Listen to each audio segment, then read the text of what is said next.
আমি লাভটা কেমন একটা লাভটা তুলে দিচ্ছি। থাক না তুই সে দে, আমি খুলে দিই দে। ওপরে যে উপরেরটা খুলে দাও না, উপরেরটা খুলে নয় নিচেরটা খুলে বের করো। কি করে খাইটা কি করে?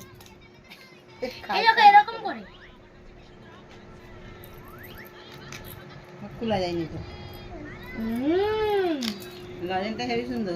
হ্যাঁ বাবা, খুলে 50 টাকা দাম। হ্যাঁ কি আছে গো? খুলবে নি, এটা রেখে দাও না।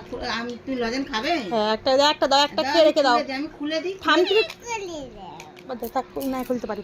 তাহলে রয়েই থাক, খেতে হবে। আমি খুলতে দিদি তো খুলে ফেলছি রে। আমি খুলে দিচ্ছি তো দে। আগে ওই লাভটা তুলতে হবে। হ্যাঁ কত সুন্দর বেরোচ্ছে না। হাত পা একটা নিয়ে নে, একটা লজেন নিয়ে নে, লজেন একটা নিয়ে নে। আবার চাপা দিয়ে আবার বন্ধ করে দাও। ব্যাস।